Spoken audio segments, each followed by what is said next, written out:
Welcome back to my channel. आज हम इस वीडियो में इंडस्ट्रियल रेवोल्यूशन को पढ़ेंगे।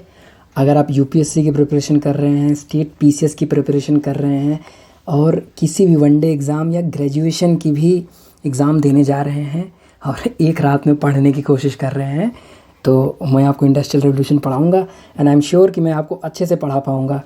तो इंडस्ट्रियल रेवोल्यूशन जो था ना, तो इंडस्ट्रियल रेवोल्यूशन पहली बार जो शुरू हुआ था ये इंग्लैंड में शुरू हुआ था, आपको याद रखना है। और ये इंग्लैंड में शुरू हुआ था, देन उसके बाद वो फ्रांस में आया था, देन अमेरिका में, और ऐसे करके पूरे वर्ल्ड में इसका स्प्रेड हुआ था। जो इंडस्ट्रियल रेवोल्यूशन था ना, उसने मशीन एज लाई। और मशीन एज क्यों आ पाई? क्योंकि साइंटिफिक इन्वेंशंस हुए। अगर साइंटिफिक इन्वेंशंस नहीं होंगे तो मशीन्स कहाँ से बनेंगी? इंडस्ट्रियल रेवोल्यूशन ने पहले साइंटिफिक रेवोल्यूशन लाया, साइंटिफिक इन्वेंशंस आई, फिर उसके बाद मशीन एज आई और उस मशीन एज ने इंडस्ट्रियल रेवोल्यूशन को और प्रोग्रेस किया या फिर उसको लाने में मदद की। अब हमने इसमें क्या हुआ, क्या क्या चेंजेस हुए हैं? तो इसमें डोमेस्टिक प्रोडक्शन जो था ना, जो पहले डोमेस्टिक प्रोडक्शन जो छोटे स्तर पर काम होते थे ना, उसका जो कन्वर्जन हो गया था वो वर्कशॉप प्रोडक्शन में हो गया था। अब बड़े बड़े कारखानों में, बड़े बड़े इंडस्ट्रीज़ में प्रोडक्शंस हो रहे थे। तो कहा जाए तो क्या हुआ था, डोमेस्टिक प्रोडक्शन से अब वर्कशॉप प्रोडक्शन की ओर हम लोग बढ़ चले थे।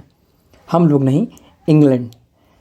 इसमें क्या हुआ था कि इसमें अनप्रेसिडेंटेड इंक्रीज़ हुआ था ट्रेड और कॉमर्स में, है ना। वर्कशॉप प्रोडक्शन होगा तो किस चीज़ का प्रोडक्शन होगा?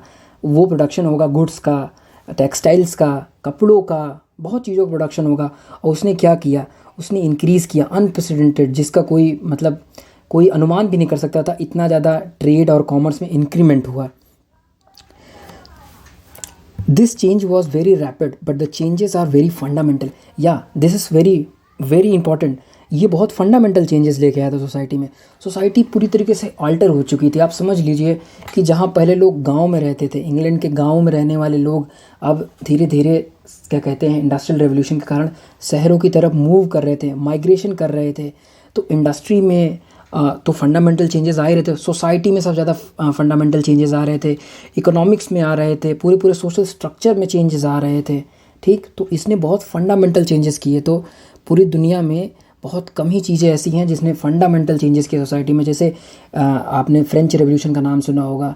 फ्रेंच रेवोल्यूशन ने भी बहुत फंडामेंटल चेंजेस किए थे और इंडस्ट्रियल रेवोल्यूशन ने भी ऐसे बहुत फंडामेंटल चेंजेस किए। तो इंडस्ट्रियल रेवोल्यूशन ने बहुत ही ज़्यादा बेसिक मतलब मूलभूत चेंज किए थे, फंडामेंटल। तो अब जो ये टाइम पीरियड था ना, रफली टाइम पीरियड जो था 1750 से 1850 के बीच का था। ठीक है, तो इसमें इंग्लैंड में फैक्ट्री सिस्टम लॉन्च हुआ। तो जो प्रोडक्शंस होती थी, इंडस्ट्रियल रेवोल्यूशन हमने आपको ऊपर ही बताया था कि डोमेस्टिक जो प्रोडक्शंस थे उससे हटकर हम लोग फैक्ट्री सिस्टम पर आ रहे थे। तो फैक्ट्री सिस्टम इंट्रोड्यूस हुआ 1750 से 1850, मतलब धीरे धीरे फैक्ट्रीज़ का जो होता है वो इंक्रीमेंट हुआ। ठीक है, और इकॉनमी का रीजुविनेशन हुआ। मतलब जो इकॉनमी पहले बहुत धीमे थी, मतलब बहुत लो स्तर पर काम करती थी, डोमेस्टिक प्रोडक्शंस में इकॉनमी बहुत वृहद रूप से नहीं बदल पाई थी। तो इसने क्या किया, इंडस्ट्रियल रेवोल्यूशन ने इकॉनमी की रीजुविनेट किया। रीजुविनेट मतलब उसको बदल कर धर दिया। ठीक है, डेवलपमेंट इन इंजीनियरिंग, या जाहिर सी बात है अगर फैक्ट्रीज़ काम कर रही हैं, इंडस्ट्रीज़ काम कर रही हैं, तो इंडस्ट्रीज़ को किसी ने तो बनाया होगा, उसको इंजीनियर्स ने बनाया था, इसलिए इंजीनियरिंग का भी डेवलपमेंट हुआ। ठीक है, और उसने आयरन और steel, this is the major change. अब एक मेरे को नाम नहीं याद आ रहा राइटर का, जिसने कहा था कि जो आदि मानव थे उसमें जिस प्रकार से क्या कहते हैं, फायर ने, जब फायर का क्या कहते हैं खोज हुई, डिस्कवरी हुई, जिस प्रकार से मूलभूत परिवर्तन लाए थे, उसी प्रकार से आने वाले समाजों में आयरन और स्टील ने क्या कहते हैं चेंज लाया। बेसिकली आयरन ने चेंज लाया, स्टील तो उसी से बनता है। तो आयरन और स्टील की मैन्युफैक्चरिंग में रेवोल्यूशंस आए। ठीक, और उसके बाद फिर स्टीम का यूज़ हुआ, हाइड्रो पावर। अब टेक्सटाइल इंडस्ट्री काम करेगी तो उसको इलेक्ट्रिसिटी की ज़रूरत पड़ेगी। तो वो इलेक्ट्रिसिटी कहाँ से जनरेट होती थी? तो स्टीम इंजन्स का यूज़ किया जाता था। स्टीम इंजन्स मतलब आप इसको गाड़ी वाले से मत ले लीजिएगा। स्टीम की मदद से बड़ी बड़ी टेक्सटाइल इंडस्ट्रीज़ चलती थी, हाइड्रो पावर की मदद से, बड़े बड़े क्या कहते हैं टर्बाइंस की मदद से। टर्बाइन सिस्टम अभी नहीं आया था पूरी तरीके से, लेकिन इस तरीके से टेक्सटाइल की इंडस्ट्री काम करती थी। ठीक, केमिकल इंडस्ट्री में चेंज आया। जाहिर सी बात है, अगर आप टेक्सटाइल, सबसे ज़्यादा इंग्लैंड में जो प्रोडक्शंस हुए थे ना वो टेक्सटाइल इंडस्ट्री में हुए थे। सबसे ज़्यादा कपड़े बनाने में प्रोडक्शन हुआ था, इंक्रीमेंट हुआ था। तो केमिकल इंडस्ट्री में भी चेंज आएगा। जाहिर सी बात है केमिकल इंडस्ट्री में चेंज आएगा। क्यों? क्योंकि अगर आप कपड़े बना रहे हो तो आप उसको कलर करोगे, उसमें अलग अलग वैरायटी की चीज़ें ऐड करोगे। आप ये है तो नहीं कि प्लेन कपड़े बना के छोड़ दोगे, आप उसमें चेंजेस करोगे ना। तो आप उसमें केमिकल इंडस्ट्री में भी चेंज आया, डिफरेंट डिफरेंट केमिकल मिलाया गया, इस प्रकार से चेंजेस। आप समझ सकते हैं मैं क्या बोलना चाहता हूँ। कोल माइंस में चेंजेस आया, बिल्कुल जाहिर सी बात है। अगर आपको स्टीम बनाना है तो आप स्टीम कैसे बनाओगे? आप कुछ ना कुछ तो बर्न करोगे स्टीम को बनाने के लिए, आग जलाने के लिए आप कुछ ना कुछ तो बर्न करोगे। तो कोल्स माइंस का बर्न हुआ। और आप मानिए मेरी बात, अभी मैं पढ़ रहा था किसी में, तो कोल का जो प्रोडक्शन था ना वो आई थिंक 200 टाइम्स इंक्रीज़ हुआ था। आप इसको एक बार चेक कर लीजिएगा इंटरनेट पे, बट मेरे हिसाब से 200 टाइम्स इंक्रीज़ हो गया था। इतना कोल माइंस में खुदाई चली थी, इतनी ज़्यादा खुदाई हुई थी, क्या कहते हैं, कोल माइंस में। तो ये हुआ था। मीन्स ऑफ ट्रांसपोर्ट में चेंज है। अब आप इतना बड़ा टेक्सटाइल का इंडस्ट्री बना रहे हैं, इतनी बड़ी प्रोडक्शन कर रहे हैं, तो आप इसको ट्रांसपोर्ट तो करेंगे। अब ऐसा तो है नहीं बना के आप इसको फैक्ट्री में रख लेंगे, आप इसको कहीं ना कहीं तो भेजेंगे, कहीं ना कहीं तो आप भेज रहे हो। कहीं ना कहीं से मेरा मतलब है आप इंडिया में भेज रहे हो, अपने डिफरेंट फॉरेन नेशंस में भेज रहे हो, अपने नेबरिंग कंट्रीज़ में भेज रहे हो, तो आपको भेजने के लिए कुछ ना कुछ तो चाहिए।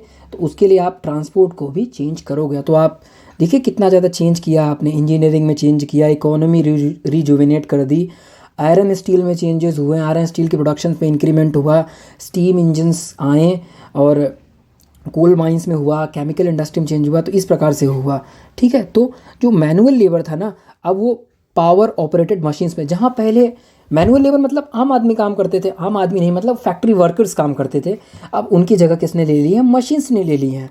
अब मशीन्स काम करती हैं बड़ी बड़ी प्रोडक्शन हाउसेस में, और जगह पूरी तरीके से नहीं ले ली है, काम आज भी क्या कहते हैं वहाँ पर उस समय तक लेबर्स कर रहे हैं, बट पहले हर काम लेबर्स करते थे, इंडस्ट्रियल लेबर्स करते थे। अब उनकी जगह बड़ी बड़ी इंडस्ट्रीज़ ने ले ली है, बड़ी बड़ी मशीन्स ने ले ली है। अब बताइए डेवलपमेंट किस किस चीज़ में हुआ? इकोनॉमिक ऑर्गेनाइजेशन बढ़ेंगी, भाई जाहिर सी बात है इकोनॉमिक ऑर्गेनाइजेशन बढ़ेंगी, बड़ी बड़ी इकोनॉमिक ऑर्गेनाइजेशन बढ़ेंगी, क्या कहते हैं, लेबर यूनियंस बनेंगे, बड़ी बड़ी बैंकिंग सिस्टम्स खुलेंगे। वो कैसे खुलेंगे मैं आगे बताऊंगा आपको। टेक्नोलॉजी में चेंजेस आएंगे, टेक्नोलॉजी में तो चेंज आ ही रहे हैं, मूलभूत परिवर्तन टेक्नोलॉजी में ही हुआ था। अगर टेक्नोलॉजी में चेंज नहीं आता तो आप एक बात बताइए, इतनी बड़ी इंडस्ट्रीज चल कैसे रही थी? बिजनेस स्ट्रक्चर में चेंज आया, जाहिर सी बात है बड़ी बड़ी मर्चेंट क्लास उगा, मर्चेंट उगा नहीं मतलब मर्चेंट क्लास बना। इसी टाइम में मिडिल क्लास का भी उद्भव हुआ, मिडिल क्लास भी बनी। फ्रेंच रेवोल्यूशन में मिडिल क्लास बनी थी, और इंडस्ट्रियल रेवोल्यूशन उसके साथ चल रहा था ना। 1789 में फ्रेंच रेवोल्यूशन लगभग हुआ, अब आप समझ लीजिए उसी के समय इंडस्ट्रियल रेवोल्यूशन भी चल रहा था। तो आप जानिए नए नए बिजनेस स्ट्रक्चर्स भी बने, बिजनेस स्ट्रक्चर में डेवलपमेंट हुआ। अब क्या क्या चेंजेस आए जिसने चेंज किया, इंडस्ट्रियल रेवोल्यूशन के बाद क्या क्या चेंजेस आया? ठीक, मैनुअल वर्क चेंज हो गया, हमने बताया था। स्टीम ऑपरेटेड मशीन से मैनुअल वर्क जो पहले होता था अब वो मशीन्स करती हैं। हाइड्रो पावर जो था वो रिप्लेस कर दिया गया स्टीम पावर से, हाइड्रो पावर स्टीम पावर से रिप्लेस कर दिया गया।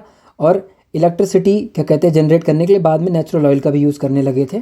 पहले कोल्स यूज़ करते थे, फिर नेचुरल ऑयल यूज़ करते थे, ठीक है।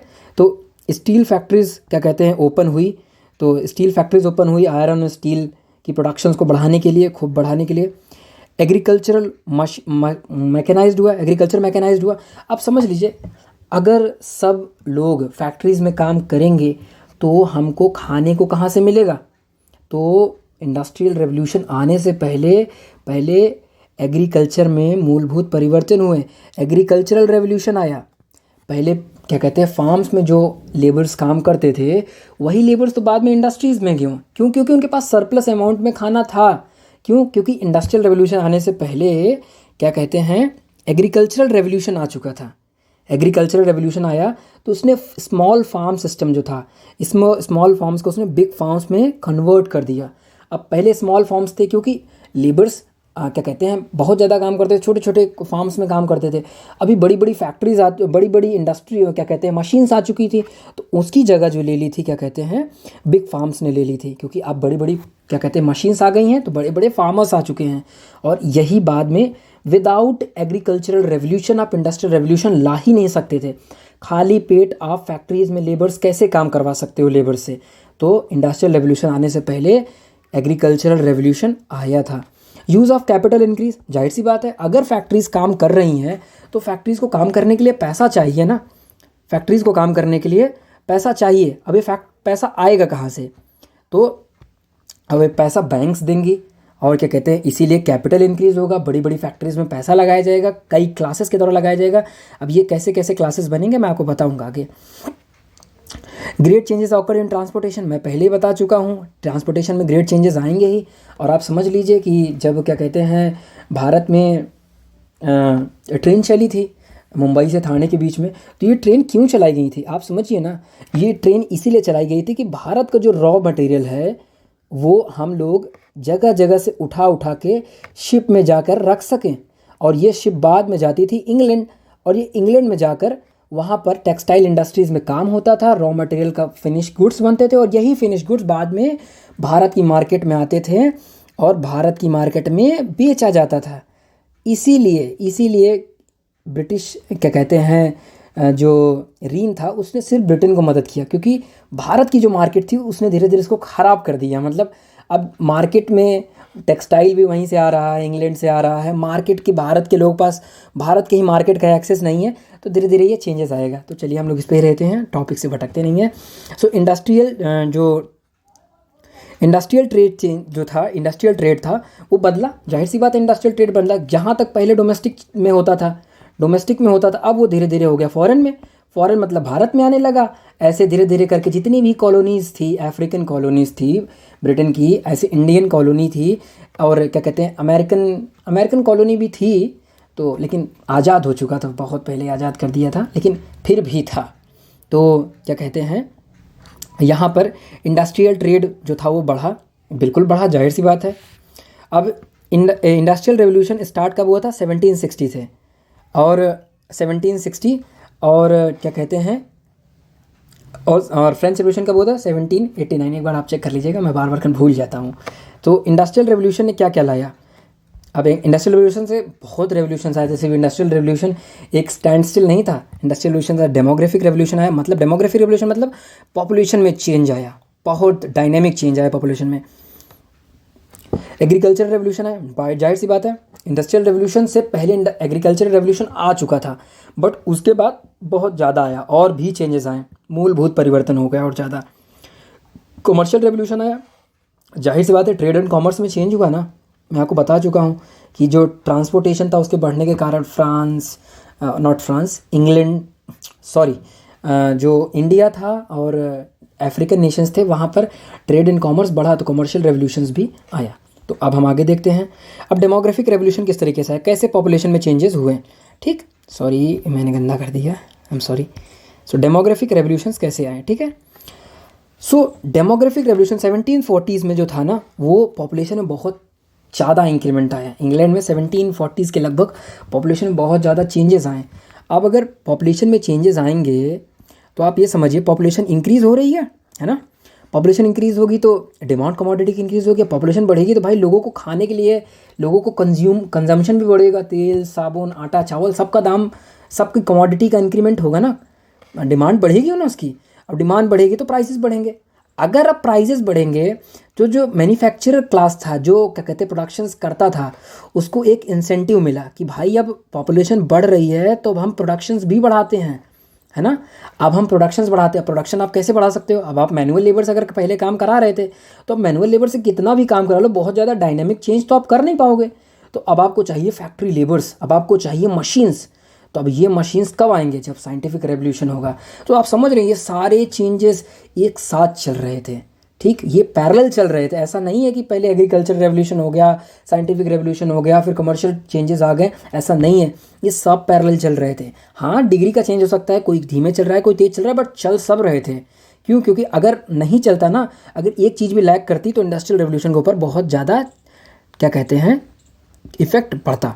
इंडस्ट्रियल रेवोल्यूशन से एग्रीकल्चर रेवोल्यूशन हुआ। एग्रीकल्चर, देखो मैंने आपको बताया था ना, agriculture revolution promoted industrial revolution. Agriculture revolution ने प्रमोट किया एग्रीकल्चर रेवोल्यूशन को, सॉरी इंडस्ट्रियल रेवोल्यूशन को प्रमोट किया। कल्टीवेशन स्टार्ट हो गया, कंसोलिडेटेड फील्ड में, बड़ी बड़ी फील्ड्स में क्या कहते हैं स्टार्ट हो गया कंसोलिडेटेड। कहाँ पहले छोटे छोटे फार्मर्स काम करते थे, अभी बड़ी बड़ी क्या कहते हैं फार्म्स में काम कर रहे हैं, बड़ी बड़ी मशीन्स आ चुकी हैं। अगर आपने वेस्टर्न नेशंस को देखा हो और भारत में भी देखा हो तो बड़े बड़े आप देखते होंगे जो धान की कुटाई होती है या गेहूँ होता है, इसकी कुटाई होती है, तो आप देखते हैं बड़े बड़े फैक्ट्री क्या कहते हैं मशीन्स काम करती हैं। तो आप समझ लीजिए वो हज़ारों की जो क्या कहते हैं लेबर नीड थी, उस एक मशीन ने आज पूरी कर दी। तो आज जिस प्रकार से विहद रूप है उस प्रकार से नहीं था, लेकिन हाँ फिर भी बहुत ज़्यादा चेंज हुआ। तो कंसोलिडेटेड फील्ड्स में अब एग्रीकल्चर होने लगा। Extension of agricultural scientist and science and animal husbandry. अब क्या कहते हैं एनिमल हस्बेंड्री में भी चेंजेस आएगा, है ना। अब एग्रीकल्चर रेवोल्यूशन हुआ है तो ज़्यादा क्या कहते हैं क्रॉप्स का प्रोडक्शन होगा, प्रोडक्शन ज़्यादा होगा, तो अब लोगों की फूड नीड्स भी बढ़ेंगी, है ना। फूड नीड्स भी बढ़ेंगी। अगर फूड नीड्स बढ़ेंगी लोगों की तो अब उनको क्या कहते हैं सिर्फ और सिर्फ वो क्या कहते हैं फूड में सिर्फ और सिर्फ वेजिटेरियन उस पर तो नहीं वो रह सकते हैं, तो उनको एग्रीकल्चरल एनिमल हस्बेंड्री भी चेंज होगी, मीट होगा और different type of dairy products होंगे, उनकी भी कंजम्पशन बढ़ेगी। ठीक, तो इसको मैं रेस कर देता हूँ। सेल्फ डिपेंडेंट फार्मर्स जो थे पहले, वो अब एग्रीकल्चरल लेबरर्स बन चुके हैं।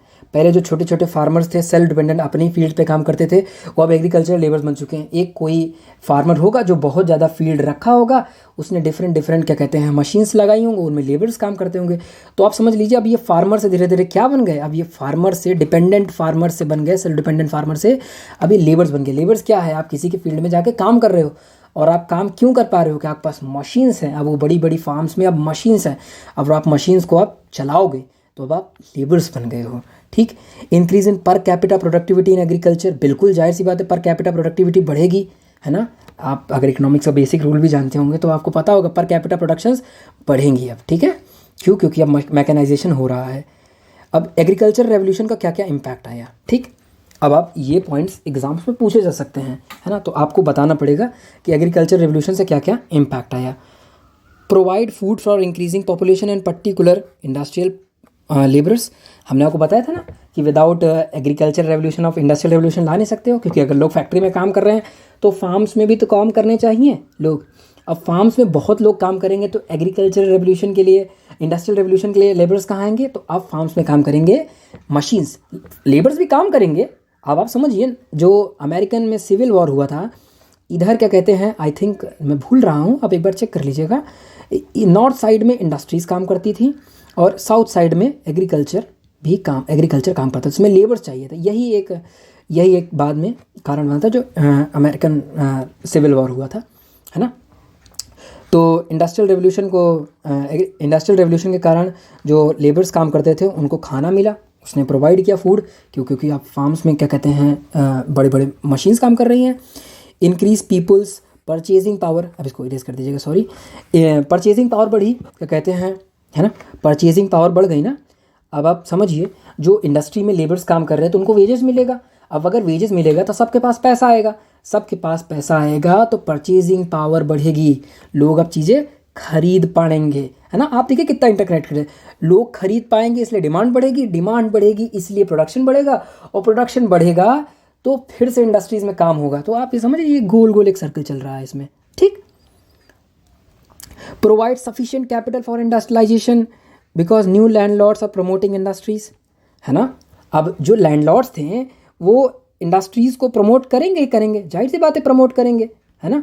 वो प्रमोट करेंगे क्योंकि बड़े बड़े जो क्या कहते हैं, आप समझिए जो पहले फ्यूडल सिस्टम अगर आपने पढ़ा होगा तो उसमें यही फ्यूडल सिस्टम में अब ये धीरे धीरे करके इनको पैसा देंगे, इनको पैसा देंगे और उनको प्रमोट करेंगे। क्यों, क्योंकि अब फार्म्स में मशीन्स काम करेंगी तो आपको डिफरेंट इन्वेंशंस के लिए पैसा देना पड़ेगा। अभी मैं बताऊंगा आपको कि ये धीरे धीरे करके लैंडलॉर्ड्स जो थे ना ये प्रमोट करते थे। ये कैसे प्रमोट करते थे मैं आपको बताऊंगा, क्योंकि अब आप सुन लीजिए क्यों प्रोडक्शन को क्या कहते हैं वो लोग इंक्रीज़ कर देंगे ना। अगर आप इंडस्ट्रीज़ को प्रमोट करोगे, उसमें मशीन्स बनेंगी, डिफरेंट साइंटिफिक चीज़ों का प्रमोट करोगे तो डिफरेंट उसमें क्या कहते हैं इनोवेशंस होंगे तो आप ही को फ़ायदा है ना। क्या कहते हैं जो फार्म्स में लोग काम कर रहे हैं उनकी ज़रूरत कम पड़ेगी, बड़ी बड़ी क्या कहते हैं मशीन्स आएंगी, तो इसीलिए प्रमोट किया गया था। ठीक है, सेटिस्फाई द फूड नीड्स, मैं बता ही चुका हूँ, फूड नीड्स सेटिस्फाई हुआ था। कमर्शियल रेवोल्यूशन हुआ, अब मैं एग्रीकल्चर रेवोल्यूशन बता चुका, कमर्शियल रेवोल्यूशन कैसे हुआ, कमर्शियल में वाणिज्य में क्या कहते हैं क्रांति कैसे आई, तो ओवरसीज ट्रेड बढ़ा, जाहिर सी बात है ओवरसीज ट्रेड बढ़ा तो उसने इंडस्ट्रियल रेवोल्यूशन को चेंज किया। क्यों, क्योंकि ओवरसीज ट्रेड बढ़ेगा, शिप्स बनेंगी, तो अब ये शिप्स धीरे धीरे करके इंडिया से रॉ मटेरियल आएंगी, कच्चा माल, ये कच्चा माल भारत से क्या कहते हैं या अफ्रीका से ये कच्चा माल आएगा और ये कच्चा माल आकर भारत क्या कहते हैं ब्रिटेन की फैक्ट्रीज़ में बनेगा और ये ब्रिटेन की फैक्ट्रीज़ में फिनिश गुड्स बनेंगे और यही बाद में फिनिश गुड्स क्या कहते हैं इंडिया की मार्केट में बेचे जाएंगे। ठीक, तो आप समझ रहे कमर्शियल रेवोल्यूशन ने किस तरीके से चेंजेस लाए, क्या कहते हैं इंडस्ट्रियल रेवोल्यूशन को प्रमोट किया, है ना, मैं आपको बता ही चुका हूँ 1 मिनट। ठीक, it create demand in British goods, है, it create demands British goods, इसने ब्रिटिश गुड्स की डिमांड्स को क्या कहते हैं इंक्रीज़ किया। It opened world market. आप समझिए ना, कमर्शियल चेंजेस हुए, कमर्शियल रेवोल्यूशन हुआ, तो अब जो फैक्ट्रीज़ में ब्रिटिश की फैक्ट्रीज़ में जो क्या कहते हैं फिनिश गुड्स बन रहा है ना, वो बहुत बहुत ज़्यादा अच्छा तो नहीं कह सकते, हाँ, लेकिन जो आप कमर्शियल डोमेस्टिक क्या कहते हैं चीज़ें करते थे उससे सस्ता माल मिलता था, सस्ता माल मिलता था। क्योंकि आप हाथ से बनाओगे तो चीज़ महंगी मिलेगी, अगर आप फैक्ट्रीज़ में बनाओगे तो चीज़ सस्ती मिलेगी। तो इसीलिए ब्रिटिश क्या कहते हैं गुड्स की मांग बढ़ी और धीरे धीरे ब्रिटिश की गुड्स की मांग बढ़ी तो अब प्रोडक्शन भी होगा, जाहिर सी बात है। मैं आपको बता चुका, ये देखिए रॉ मटेरियल्स रॉ मटेरियल्स क्या कहते हैं ब्रिटिश इंडस्ट्रीज़ आई, है ना, शिप में चल के आई और फिर ये रॉ मटेरियल्स कहाँ से आते थे, इंडिया और अफ्रीका से आते थे और ये क्या कहते हैं वापस बनते थे फिनिश गुड्स में, है ना, ये फिनिश गुड्स में बनते थे और ये आते थे मार्केट में, भारत की मार्केट में, अफ्रीकन मार्केट्स में। ठीक है, तो आप समझ रहे सारा पैसा बनाया जा रहा है, सिर्फ ये लूट है ना, जैसे शशि थरूर साहब ने कहा था कि एक ब्रिटिश कॉलोनियल लूट है। Profit gained from foreign trade resulted in agriculture, mine technology and industrial development. पैसा आएगा तो कहीं ना कहीं तो लगेगा, है ना, तो उसने एग्रीकल्चर में लगाया, माइन टेक्नोलॉजी में लगाई, खुदाई करोगे, आप बड़ी बड़ी फैक्ट्रीज चलाओगे तो आपको कोयला चाहिए, है ना, आपको नेचुरल ऑयल चाहिए, वो नेचुरल ऑयल आप कहाँ से लाओगे, बड़ी बड़ी माइंस खोदोगे, बड़ी बड़ी आप डिगिंग्स करोगे, तो ये डिगिंग्स के लिए आपको पैसा कहाँ से आएगा, ये पैसा अल्टीमेटली आप भारत की लूट, अफ्रीकन लूट से ला रहे थे। ठीक, इन्फ्लुएंस बैंकिंग इंक्रीज़, है ना, इंश्योरेंस बैंकिंग इंक्रीज़ हो गई, अब बड़ी बड़ी फैक्ट्रीज खुलेंगी तो उसकी इंश्योरेंस भी होंगे, वर्कर्स इंश्योरेंस होंगे, वर्कर्स यूनियंस बनेंगे, लेबर यूनियंस बनेंगे तो बड़ी बड़ी इंश्योरेंसेज होंगे, बैंकिंग सेक्टर्स खुलेगा, जाहिर सी बात है बैंकिंग सेक्टर खुलेगा ना, फॉरेन ट्रेड बढ़ रहा है और क्या कहते हैं, है ना, जिसे लिखा है both foreign trade and domestic market सब बढ़ा था। अब देखिए, अगर आपको हम कहा जाए तो जो फॉरेन ट्रेड था ना वो बहुत बढ़ा था, डोमेस्टिक ट्रेड भी बढ़ा था, लेकिन डोमेस्टिक ट्रेड स्टार्टिंग फेजेस में बढ़ा था, लेकिन बाद में फॉरेन ट्रेड बहुत बढ़ा था, है ना, फॉरेन ट्रेड खूब बढ़ा था, है ना। Foreign trade increase develop big cities, है ना। अब आप फॉरेन ट्रेड करोगे, तो जैसे मान लो ये इंग्लैंड है, जस्ट इमेजिन इंग्लैंड है, इसके बाद जो कोस्टल रीजन्स होंगे ना, अब यहाँ पर बड़ी बड़ी शिप्स आएंगी, अभी बड़ी बड़ी अगर शिप्स आएंगी तो ये शिप्स कहीं ना कहीं तो खड़ी होंगी और ये जहाँ खड़ी होंगी वहाँ पर बड़ी बड़ी सिटीज़ बनेंगी, जैसे मैनचेस्टर, लिवरपूल, लंदन, बर्मिंघम, है ना। तो ये बड़ी बड़ी सिटीज़ इंडस्ट्रियल रेवोल्यूशंस के कारण बनी थी, जैसे आप याद कर लीजिएगा, Manchesters, Liverpool, London, Birmingham. I know lecture थोड़ा लंबा जा रहा है बट आप समझने की कोशिश कीजिए, आप बस थोड़ा सा टॉपिक है। अब आप समझिए क्वेश्चंस आपसे मोस्टली एग्जाम्स में यही पूछा जाएगा।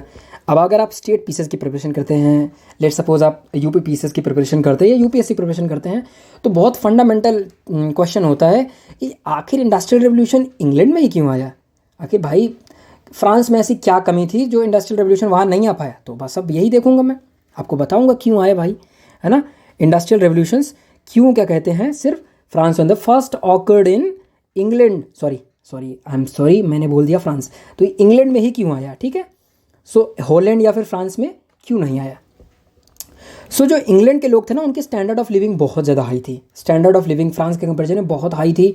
अगर हाई होगी ना तो उनको हाई डिमांड्स होंगी, तो उनको क्या कहते हैं उनकी नीड्स को मीट करने के लिए प्रोडक्शंस भी आपको हाई रखने पड़ेंगे, ठीक। तो पहली बात है कि उनका स्टैंडर्ड ऑफ लिविंग हाई था, ठीक। आयरन और कोल का अबंडेंस था, इंग्लैंड के पास आयरन और कोल का अबंडेंस था और यही आयरन के कोल को अबंडेंस ने ही उनको प्रमोट किया कि आप इंडस्ट्रियल रेवोल्यूशन कर सकते हैं। जाहिर सी बात है, मैंने आपको बताया कोयला और लोहा ये सबसे मूलभूत चीज़ें थीं इंडस्ट्रियल रेवोल्यूशन में, कोयला चाहिए और लोहा चाहिए, है ना। Extensive colonial empire resulted in high market, new market, huge amount of raw materials. अब आप जानते ही हैं ब्रिटेन का कॉलोनियल एम्पायर बहुत बड़ा था, अभी इस कॉलोनियल एम्पायर ने क्या किया, नई मार्केट्स दी, रॉ मटेरियल्स दिए, तो इसने क्या किया, प्रमोट किया इंडस्ट्रियल रेवोल्यूशन को। तो कॉलोनियल एम्पायर ने, जो इंपीरियल पॉलिसीज़ थी, कॉलोनियल एम्पायर था, उसने इंडस्ट्रियल रेवोल्यूशन को प्रमोट किया। मोनोपोली ओवर सी ट्रेड, जाहिर सी बात है ब्रिटेन की एक तरफा मोनोपोली थी। अब आपको पढ़ना होगा थोड़ा सा मॉडर्न हिस्ट्री, है ना, पढ़िए। सो मोनोपोली थी, क्या कहते हैं, इंग्लैंड की सी ट्रेड पे। तो इस चक्कर में और इंक्रीमेंट हुआ। अब बड़ी बड़ी शिप्स और को परमिट लेके जाना पड़ता था, ये क्या कहते हैं सी ट्रेड में मोनोपोली रखी थी, इसलिए इनको इंक्रीज़ किया। अब फ्रांस के लोग जो थे ना, वो लेविश आइटम पसंद करते थे, लग्जरी आइटम्स। बट जो इंग्लैंड था ना, वहाँ पर कमर्शियल प्रोडक्ट्स की बहुत ज़्यादा मांग थी, मतलब जिसमें आपको पैसा कम लगाना पड़े लेकिन वो चीज़ बिके, है ना। जैसे क्या लिखा है, England produce articles which required large quantities manufactured by minimum cost. Minimum cost में आपको मैक्सिमम प्रोडक्शंस करनी है, समझ रहे हैं। पूरा पूरा क्या कहते हैं बिजनेस माइंड लगा था इसके अंदर। Unlike France other countries, England had already abolish था क्लास सिस्टम। अगर आप क्लास सिस्टम क्या कहते हैं हटा दोगे ना, क्लास सिस्टम हटा दोगे तो डिफरेंट डिफरेंट क्लासेस बनेंगी। अब ये डिफरेंट डिफरेंट क्लासेस क्या कहते हैं ट्रेड और कॉमर्स को इंक्रीज़ करेंगी, है ना। क्लास सिस्टम नहीं हो तो कोई भी बंदा आगे बढ़ के क्या कहते हैं नए आइडियाज़ को रख सकता है। अब क्लास सिस्टम या क्लास सिस्टम नहीं होगा तो डिफरेंट डिफरेंट आइडियाज़ का इमर्जन होगा, और डिफरेंट डिफरेंट आइडियाज़ आएंगे तो इंडस्ट्रियल रेवोल्यूशन को प्रमोशन मिलेगा ही। तो क्लास सिस्टम का एवोल्यूशन इंग्लैंड में इसने प्रमोट किया इंडस्ट्रियल रेवोल्यूशन को। England has huge amount of semi skilled artisans, है ना। फ्यूडल सिस्टम के क्या कहते हैं हटने के बाद जो मज़दूर थे वो, अब आप समझ लीजिए स्किल्ड मज़दूर थे ही ना, मज़दूर काम करते थे तो अब उनको कुछ ना कुछ तो आता होगा। अब ये धीरे धीरे जितने भी ये मज़दूर थे ना, ये अब बन गए इंडस्ट्रियल लेबर्स। अब लेबर्स ढेर सारे आने लगे, ठीक। तो अब इसने इंडस्ट्रियल रेवोल्यूशन को प्रमोट किया, क्यों, क्योंकि फ्यूडल सिस्टम एबॉलिश हो गया। और आई थिंक फ्रांस में अभी भी फ्यूडल सिस्टम चल रहा था, ठीक है। Industrial revolution in England, France was immersed French revolution, engage in French revolution. अब आप समझ लीजिए आपके बगल वाला लड़ाई कर रहा है और आप डेवलपमेंट कर रहे हो। फ्रेंच रेवोल्यूशन और नेपोलियन ने सारा का सारा वेल्थ ड्रेन कर दिया था फ्रांस का, सारा का सारा वेल्थ ड्रेन हो गया था। अगर आपका वेल्थ ड्रेन हो जाएगा, आपके देश में रेवोल्यूशंस होंगे, तो how can you promote scientific temper. आप साइंटिफिक टेम्पर कैसे प्रमोट करोगे, आप क्लास सिस्टम में फंसे हुए हो, आप लड़ाई कर रहे हो, है ना। तो ये भी एक रीज़न था। फ्रेंच रेवोल्यूशन हो रहा है, मैंने आपको बताया 1789, है ना, फ्रेंच रेवोल्यूशन हो रहा है और यहाँ पर इंग्लैंड प्रमोट करे जा रहा है, ठीक। मैं आपको बता चुका हूँ, है ना। ये देखिए फ्रेंच रेवोल्यूशन, इंग्लैंड हेड्स क्या कहते हैं। अब आप फ्रेंच रेवोल्यूशन हो रहा है, फ्रेंच रेवोल्यूशन हो रहा है, फ्रेंच रेवोल्यूशन होने के कारण अब आप फ्रांस लड़ाई कर रहा है तो फ्रांस के विरुद्ध भी तो कई देश लड़ाई कर रहे होंगे, तो आप अपनी ज़रूरतें तो पूरी करोगे। भाई इंग्लैंड भी लड़ रहा था, ऐसी बात नहीं है, बट आप अपनी ज़रूरतें भी पूरी करोगे और आपकी जो एलाई है ना उनकी भी ज़रूरतें पूरी करोगे, है ना। जैसे कहा ना, आप उनके सोल्जर्स की भी ज़रूरतें पूरी करोगे, अपनी फ्रेंडली नेशंस की भी ज़रूरतें पूरी करोगे। यही ज़रूरत पूरी करने के चक्कर में डिमांड बढ़ी, और डिमांड बढ़ी तो आपको सप्लाई बढ़ानी पड़ेगी, और जितनी सप्लाई बढ़ेगी उतना ही इंडस्ट्रियल रेवोल्यूशन में इंक्रीमेंट होगा। अब आप एक समझिए, ग्लोरियस रेवोल्यूशन 1889 में हुआ था। ग्लोरियस रेवोल्यूशन क्या हुआ था, राजा से ताकत छीनी गई, है ना। ग्लोरियस रेवोल्यूशन ब्लडलेस रेवोल्यूशन हुआ था ये, ठीक है, ये ब्लडलेस रेवोल्यूशन हुआ था। अब आप समझ लीजिए, वहाँ पर राजा से ताकत, राजा अब लोगों के कहने पर बैठा हुआ था, वहाँ पर ग्लोरियस रेवोल्यूशन हुआ। इसने इंडस्ट्रीज में को प्रमोट किया, है ना। राजा वाजा कुछ नहीं है, सिर्फ साइंटिफिक टेम्पर चलेगा, ठीक। इंग्लैंड फेस्ड शॉर्टेज ऑफ, राजा वाजा कुछ नहीं, मतलब ऐसा नहीं राजा एबॉलिश कर दिया, आज भी इंग्लैंड में राजा चलता है ना, लेकिन उस तरीके से ताकत अब धीरे धीरे करके ग्रेजुअली डिक्रीज की गई, ठीक है। England faced shortage of workers due to increase in demand of labour to run industries and trade, ठीक है। अब आप समझ लीजिए, हर जगह से सिर्फ इंग्लैंड में मांग बढ़ रही थी कि हमको डिमांड है, हमारी डिमांड है, हमारी सप्लाई पूरी करो। आप कितना ले आओगे, क्या कहते हैं लेबर्स, कितना लेबर्स लाओगे। तो ये लेबर्स अब धीरे धीरे कहाँ से क्या कहते हैं कैसे चेंज हो रहे थे, तो अब लेबर्स की जगह हटने लगी। कोशिश की गई कि अब जो हम 100 लेबर्स यूज़ कर रहे हैं उस जगह हम 50 लेबर्स यूज़ करें, उस जगह और इंडस्ट्रीज़ को प्रमोट करें इंडस्ट्रीज़ में और मशीन्स में इनोवेशंस करें कि जहाँ 10 लीवर्स का एक मशीन पे काम है हम 5 लीवर्स में करें तो 5 लीवर्स की बचत होगी। तो अब जो कमी है वो पूरी हो जाएगी और प्रोडक्शंस में भी क्या कहते हैं डिक्रीमेंट नहीं देखने को मिलेगा। ठीक है। लूट from India, sufficient capital provide किया। ठीक, उसने इंडिया कैटलिस्ट का काम किया। ठीक है, कैटलिस्ट मतलब प्रमोट किया।